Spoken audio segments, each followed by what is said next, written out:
friends, welcome to my channel.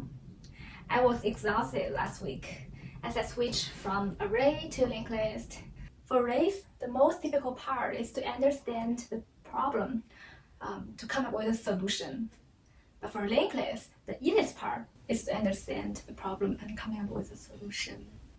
I have no problem understanding the problem, come up with a solution, but in terms of writing code, recursion, it's like you switch from reading an essay to saying tongue twisters. And this week I'm working on tree.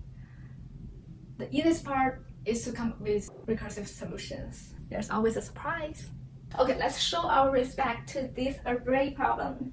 The only challenge part is to understand the solution, and that's it.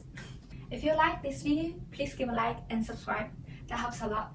In this video, I'm going to walk you through everything about gas station problem, including the mathematical proofs. I will go through brute force solution first, and then one-pass solution, and then I will explain some properties that back up one-pass solution. Also, I will try to make it easy to digest for beginners. In this problem, there are n gas stations, and they form a circle. You can add gas of I at each station, and then to fill at the next station again. Nobody empty your tank, gas is accumulated. However, there's a cost of gas to travel from one station to the other one, like here. And you can start at any station, start from A, start from B, C, D. It's up to you, but the tank is empty. It's asking us to find a starting station where we can travel around all the routes. For example, if you start at C, you wouldn't be able to arrive at D just because the cost to that is larger than the gas you filled. But if you start from the first station, you will be able to do a circular travel, because if you start from A, when you arrive at B, there will be 2 minus 1 gas in the tank, and you fill up 1 gas at B, so you will have 2 in the end. And when you arrive at C, you will have 2 minus 1 in the tank before you fill up the gas. And you fill up 1, you will have 2 at C. Then when you're arriving at D, you will have 2 minus 2 in the tank. So basically you have no gas in the tank, nothing left, but you can have 4 gas here. So when you're arriving at E, you will have 4 minus 3, which is 1 in the tank. At 3 here, and you will have 4, and that will sustain you to passing this route and arriving at A. So starting with A is just enough. Also, there can be multiple successful routes. For example, Iris Ridge in this example. So you can basically start with anyone and do a circular travel. So what conclusions that we can infer? It looks like at every station, there are 2 things that contribute to the income gas. One is the gas that we filled, that is gas of I, and the other one is the remaining gas. And we'll need to add them up together and compare with the cost. So we have this formula to calculate the remaining gas while arriving at the next station. There will be 3 cases. If we start with A, and the remaining gas is less than 0 at some point, then we're not able to start at A because we're not able to pass it.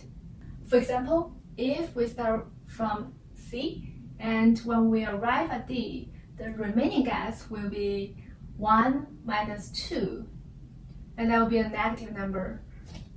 So that means we're not able to pass D. The second case is remaining gas equals to 0. We will successfully arrive at the next station, but when we're arriving, the tank will be empty. Good luck! If the remaining gas is larger than 0, we will successfully arrive at the next station. While arriving, there must be some gas remaining that we can reuse. Alright, these conclusions are good enough for us to understand brute force solution. We will need 2 pointers, I and J. I is a starting point, and J simulates the moving car. When I equals to 0, we start from A. We calculate the remaining gas based on J. So when J is here, that means we are calculating the remaining gas for the next station. That is 2 minus 1. Okay, that's positive. Then we move J from A to B to the next station. And then we calculate the remaining gas again, which is this. And it's okay. We move J. It's okay. And we move J until we reach the last station. If at some point the remaining gas is negative, we change the starting point to the next one and keep doing this until we find a successful route. What is the time cost? It's O(n) squared because we have 2 pointers. One is nested in the other one, and both of them moves O(n) times. So that is an O(n) squared. After coming up with brute force, I always ask myself, are all calculations, the moves necessary? The answer is no. I'll first review the procedure of this solution called one pass, and then explain it. To give you a big picture, it depends on 3 properties, and I will prove them and then explain how each one saves us a bunch of work compared to the brute force solution. First, we calculate the total gas and total cost. If the total gas is not able to cover the total cost, we stop and return -1. That means there's no successful route. If the total gas can cover the cost, we continue. We also set up 2 pointers, I and J, and starting from the first station and traverse. When we arrive at each station, we calculate the remaining gas. If it's larger than 0, we move J to J minus 1. Okay, pay attention here. It's very important. If it doesn't work out, the remaining gas at C would be 2 minus 5. Okay, that is less than 0. It doesn't work out. Then we move the starting point I to J plus 1. It doesn't work out, so we restart I from here. This is totally different with brute force. In brute force, we set up I to the second one. But here, we set I to the J plus 1. We skip B. Lastly, where does J end up with? J ends up with the last station, which is the 5th one in this example. Here. This is also different with brute force, because in brute force, we'll need to look back to check. If the starting point is C, we need to go through D, E, A, B, C to check. But in this example, we don't have to check stations that we already passed. It's very simple. I was pretty confused about this solution. It seems like incomplete. Is it? There are 3 underlying properties to back up this solution. I'll walk you through and provide good enough proofs to convince you and myself. The first property is, if the total gas less than total cost, then the successful route doesn't exist. This is no-no. Like we will just return -1 directly. Think about conservation law. The challenge part is to prove this. If the total gas larger than total cost, there must be a successful route. We don't know exactly where the starting point is, but we're sure that if we keep searching one by one, we'll finally find at least one successful route. I'm using proof of contradiction to prove this. And I want to prove the contradiction is wrong. So this is a contradiction. If total gas larger than total cost, then there's no successful route. I want to prove this is wrong. Let's assume we start from M and we stop at X. M is the start point, and X is the point that we have remaining gas less than 0. Then we have this function, the total gas from M to X plus the total gas from X to M minus the cost from M to X, this cost, minus the cost from X to M. So basically, these 2 is the total gas, and these 2 is the total cost. Since we have the condition here, we know that if we use total gas minus total cost, that would be this. And if you take a look at this part, that is the total gas minus total cost. So that is exactly the remaining gas. So this part is less than 0.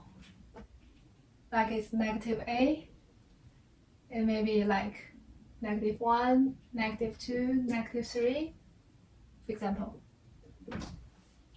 Okay.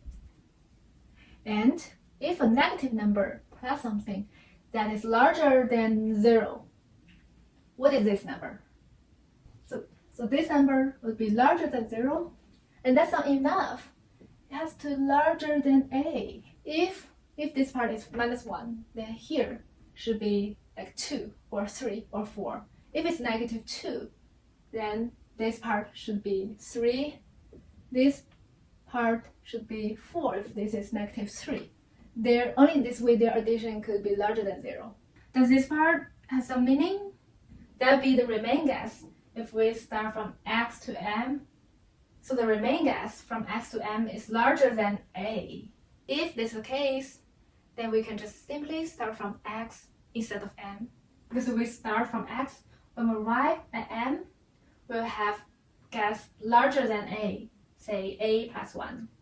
And we know that if you start from m with an empty tank, when you arrive at x, the gas remain would be -a.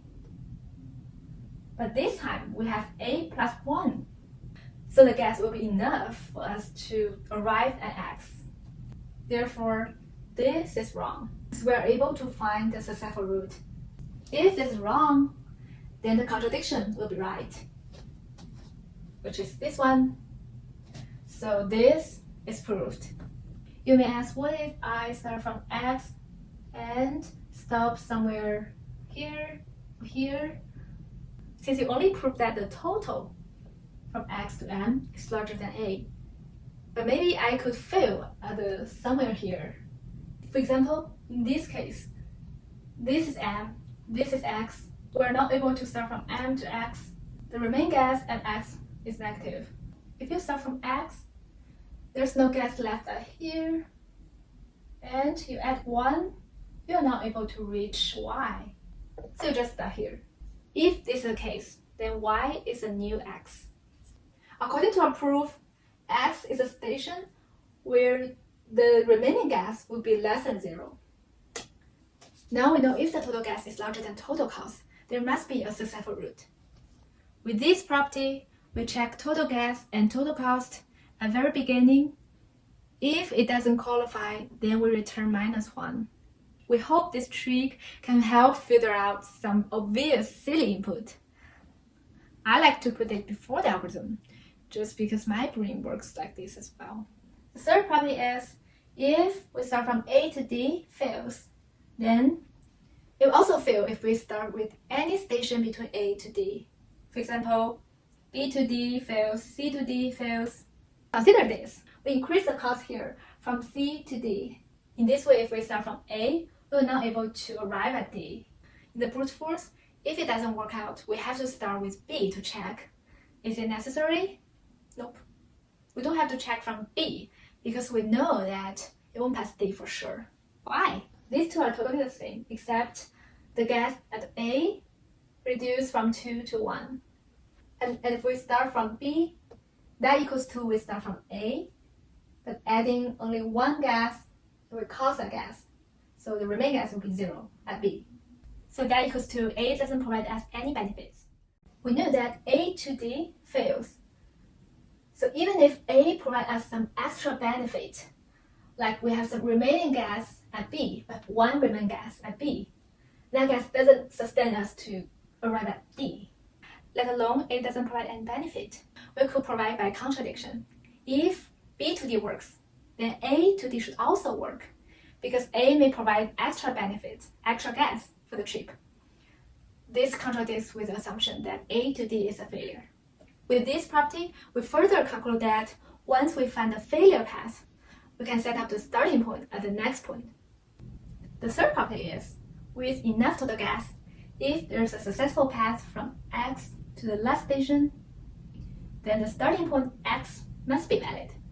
No need to look back and check. For example, IJ starts from here, then J comes here, J comes here, and I comes here. So the start point reset as here. And J comes here, lastly J comes here. So the starting point is C in this case. And when J reaches the end at E, it doesn't have to look back to check A or B before C. The property is not that intuitive. It even sounds unbelievable. Let's prove. In this graph, the whole root is divided by green path and red path. And we want to prove that if the green path works, the red path must also work. X is a start and Z is the last station. Okay, the third property works under the condition of total gas larger than the total cost. The total gas we filled from X to Z plus the total gas we filled from Z to X, that's the total gas, minus the total cost from X to Z minus the total cost from Z to X. So that will be the total cost. That is larger than 0. What is in the green box? What does it mean? It means if we start from X, the total gas we add from X to Z minus the total cost from X to Z. So that is the remaining gas we have at Z. Let's say the remaining gas is K. That means when we are arriving at Z, we have K remain.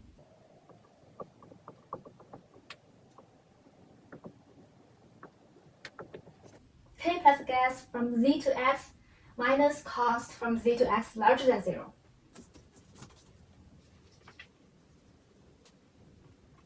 K plus gas filled from Z to X is larger than the cost from Z to X. It means with K remaining gas, we will be able to look back. Therefore, as long as this part works, then we must be able to look back to X with K remaining gas. With this property, we don't have to circle back to check the stations prior to the starting point. So the loop is this. J starts from 0 and ends at gas length. What is the time cost? Dun-dun! It's ON because we only need to go through one path from the first station to the last one. No more is needed. Alright, this is what I have. If you like this video, please give a like and subscribe. That helps a lot. And if you have any questions, feel free to leave a comment. Oh, I benefit a lot from online resources and I put some videos that are really helpful for me in the description. So you can check it out and they are very good. They have very good animation.